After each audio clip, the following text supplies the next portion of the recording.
ಕೊಲೆ ಮಾಡಿಲ್ಲ ಅಂತ ಹೇಳ್ತಾನೆ. ಯಾಕೆ ಅಂದರೆ ನಾರ್ಮಲಿ ಕೊಲೆಗೆ ಜಾಸ್ತಿ ಶಿಕ್ಷೆ ಇದೆ, ಒಂದು ಇದು ಹೈ ಅಫೆನ್ಸ್, ಅದು ಹೆಚ್ಚಿಗೆ ಪನಿಷ್ಮೆಂಟ್ ತಗೊಳ್ತಕ್ಕಂಥ offence. Rape next subsequent offences ಅವೆಲ್ಲ. ಹೀಗಾಗಿ ನಾನು ಕೊಲೆ ಮಾಡಿದೆ ಅಂದರೆ ನಾನು ಕೊಲೆ ಮಾಡಿಲ್ಲ ಅಂತ ಆ ಥರ ಇನ್ವಾಲಂಟ್ರಿಲಿ ಆನ್ಸರಿಂಗ್. ಅವನ ಬ್ರೈನ್ ಅವನು ಎಷ್ಟೇ ಒಳಪಟ್ಟು ಒತ್ತಡಕ್ಕೆ ಒಳಪಟ್ಟು ಹೇಳಬಾರ್ದು, ಏನು ಹೇಳಬಾರ್ದು, ನನ್ನ ಇದು ಮಾಡಿಬಿಡ್ತಾರೆ, ಸ್ಕೇಪ್ ಔಟ್ ಮಾಡ್ತಾರೆ ಅಂತ ಅವನು ಎಷ್ಟೇ ಎಚ್ಚರಿಕೆ ವಹಿಸಿದ್ರು ಕೂಡ ಹೇಳ್ತಾನಲ್ಲ.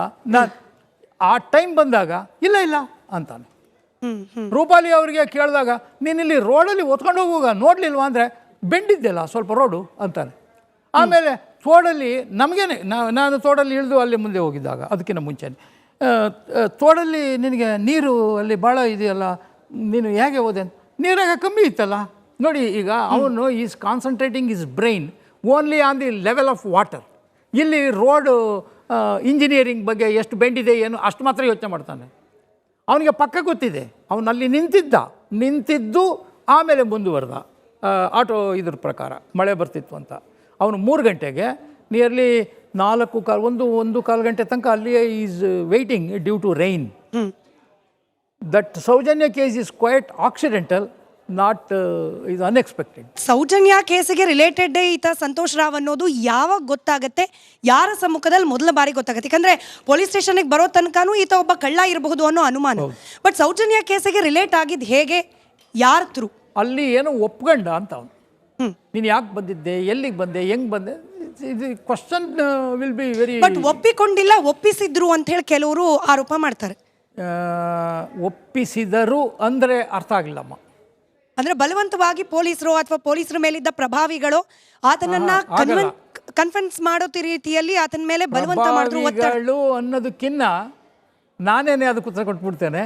ಪೊಲೀಸರಿಗೆ ಇರ್ತಕ್ಕಂಥ ಎನಾರ್ಮಸ್ ಪವರ್ ಅಂಡರ್ ಲಾ, ಆಮೇಲೆ ಪೊಲೀಸರ ಕೋಟೆ ಒಳಗಡೆ ಆ ವ್ಯಕ್ತಿಯನ್ನು ಬಾಯ್ ಬಿಡಿಸೋದು ತುಂಬ ಈಸಿ. ಯಾಕೋ ಮಗನೇ, ಇದು ಪೊಲೀಸ್ ಭಾಷೆಯೂ ಪೂರಕ, ಆಮೇಲೆ ಪೊಲೀಸರ ಲ್ಯಾಂಗ್ವೇಜ್ ಎಲ್ಲ ಕಾಕಿಯ ಮಧ್ಯದಲ್ಲಿ ಇದು ಒಂದು ಸಿವಿಲ್ ಡ್ರೆಸ್ಸಿನ ಮನುಷ್ಯ. ನೋಡಿ, 7 ಗಂಟೆಗೆ ಅದಾಗಿರೋದು. ಇದೆಲ್ಲ ಆಗತ್ತಿಗೆ 8-9 ಗಂಟೆ ಆಗುತ್ತೆ. 9 ಗಂಟೆ ಸುಮಾರಿಗೆ beat constables and day constables ಎಲ್ಲರೂ ಅಲ್ಲಿ ಪೊಲಿಟಿಷನಲ್ಲಿ ಇರ್ತಾರೆ. Strength will be very more. Of course officer ಇರ್ತಾರೆ ಇಲ್ಲ ಗೊತ್ತಿಲ್ಲ, ಕರೆಸ್ತಾರೆ ಆಮೇಲೆ ಬಂದಾಗ. ಸೊ ಆಟೋಮೆಟಿಕ್ಕಲ್ಲಿ ಹೆದರಿಕೆ ಸಾರ್ವಜನಿಕರಿಗೆ. ನೋಡಿ, ರಾತ್ರಿಯೇ ಪೊಲೀಸ್ ಸ್ಟೇಷನ್ನ ಮುಖ ಬೇರೆ, ಬೆಳಗ್ಗೆಯೇ ಬೇರೆ.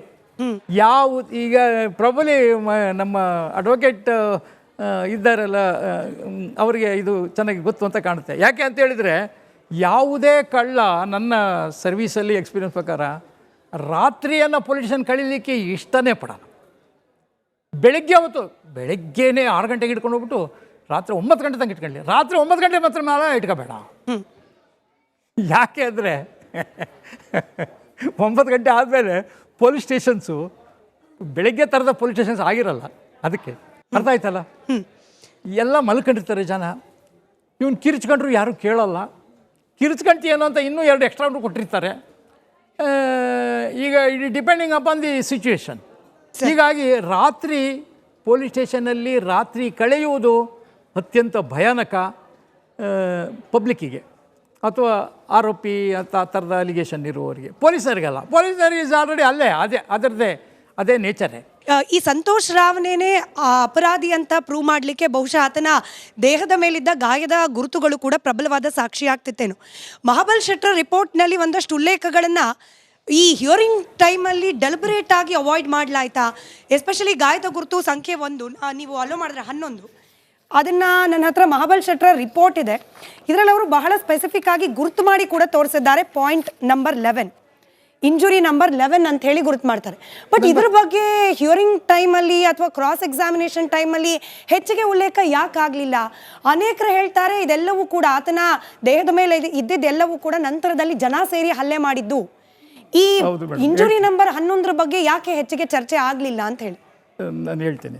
As according to my remembrance that is on is private part. ಹೌದು, ಇಂಜುರಿ ನಂಬರ್ 11 ಕೇಳಿ.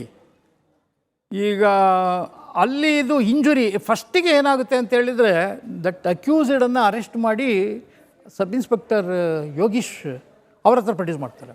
ದಟ್ ಅವನು ಡೆಡ್ ಬಾಡಿ ಇನ್ವೆಸ್ಟಿಗೇಷನ್ ಎಲ್ಲ ಅವ್ನು ಮಾಡಿರ್ತಾನೆ ವಿಕ್ಟಿಮ್ದು. ಅಕ್ಯೂಸ್ಡನ್ನು ಹ್ಯಾಂಡ್ ಓವರ್ ಮಾಡಿದಾಗ ರಾತ್ರಿ ಪೊಲಿಟಿಷನ್ಗೆ ಹ್ಯಾಂಡ್ ಓವರ್ ಮಾಡೋದವರು. ಹ್ಯಾಂಡ್ ಓವರ್ ಮಾಡಿದಾಗ ಇವನು ಕ್ವಶನ್ ಮಾಡ್ತಾನೆ. ನೆಕ್ಸ್ಟ್ ಡೇ ಬೆಳಿಗ್ಗೆ ಡಾಕ್ಟರ್ ಆಡಮ್ ಅವ್ರ ಹತ್ರ ಇದಕ್ಕೆ ಕಳಿಸ್ಕೊಡ್ತಾನೆ, ಯಾವುದಕ್ಕೆ ಅಕ್ಯೂಸ್ಡ್ದು ಎಕ್ಸಾಮಿನೇಷನ್ಗೆ ಕಳಿಸ್ಕೊಡ್ತಾನೆ.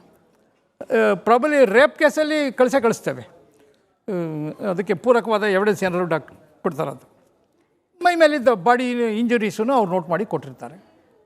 ಡಾಕ್ಟರ್ ಆಡಮ್ ಹತ್ರ ಹೋದಾಗ ನಿಮ್ಮ ಹತ್ರ ಸರ್ಟಿಫಿಕೇಟಲ್ಲಿ ಇರ್ಬೇಕು ನೋಡಿ, that injury number 11 has not sighted. ಅವರು very flying type of application of mind. ನಾನು ಕೇಳಿದೆ, ಈ ಅವರು ಡೀಪಾಗಿ ಹೋಗಲ್ಲ, ಏನೋ ಬೇಡ ರೇಪ್ ಮಾಡ್ದಾ ನೋಡ್ರಿ, ಆಗಿದೆ ಬಿಡ್ರಿ, ಮೈ ಮೇಲೆ ಇಂಜುರಿಯಾ ಬಿಡ್ರಿ, ಎಲ್ಲಿದ್ದೆ ನೀನು ಕಾಡ್ದಾಗಿದ್ಯಾ ಇರಲಿ ಬಿಡಿ, ಈ ಡೀಪಾಗಿ ಹೋಗಲಿಲ್ಲ. ಆಮೇಲೆ ಏನಾಗುತ್ತೆ, ಆಫೀಸರ್ಸ್ ಏನಾಗುತ್ತೆ ನೆಕ್ಸ್ಟ್ ಡೇಗೆ, ಇಲ್ಲ ಅವಳದು ಸೌಜನ್ಯ ಬಾಡಿನೂ ಸಹ PMಗೆ ಎಕ್ಸ್ಪರ್ಟ್ ಒಪಿನಿಯನ್ಗೆ ಹೋಗಿಲ್ಲ, ಸೊ ಇವನ್ನಾದರೂ ಕಳ್ಸೋಣ ಅಂತೇಳಿ Bhaskar Rai inspector, circle inspector, next day he sent to Mahabala Shetty. ಆಗ ಏನಾಗುತ್ತೆ, Mahabala Shetty has given a detailed report, forensic implications ಎಲ್ಲ ನಾಲೆಡ್ಜ್ ಎಲ್ಲ ಇಂಪ್ಲಿಮೆಂಟ್ ಮಾಡಿ ಎಲ್ಲ ಹಾಕಿ ಕೊಟ್ಟಿದ್ದಾರೆ. ಅದರಲ್ಲಿ ಡಿಫ್ರೆನ್ಸ್ ಆ injury number 11 not observed by doctor Adam. ಯಾಕೆ ಅಂತ ನಾನು ಕೇಳಿದೆ, ಎರಡೂ ಸರ್ಟಿಫಿಕೇಟ್ ಇಟ್ಕೊಂಡು ಇದನ್ನು ಯಾಕೆ ನೀನು ನೋಡಿಲ್ಲ ಅಂತ. ಸರ್ ತುಂಬ ರಶ್ ಇರುತ್ತಲ್ಲ ಸರ್, ಅವನಿಗೆಲ್ಲ ಬಿಚ್ಚಿ ಎಲ್ಲಿ ನೋಡ್ಲಿಕ್ಕಾಗ್ತದೆ ಸರ್ ಅಂತ ನೋಡಿ. ಈ ಹಾರಿಕೆ ಉತ್ತರನೂ ಹಾರಿಕೆನೆ, ಕೋರ್ಟಲ್ಲಿ ಎವಿಡೆನ್ಸೂ ಹಾರಿಕೆನೆ, ಲೈಟ್ ಇರಲಿಲ್ಲ.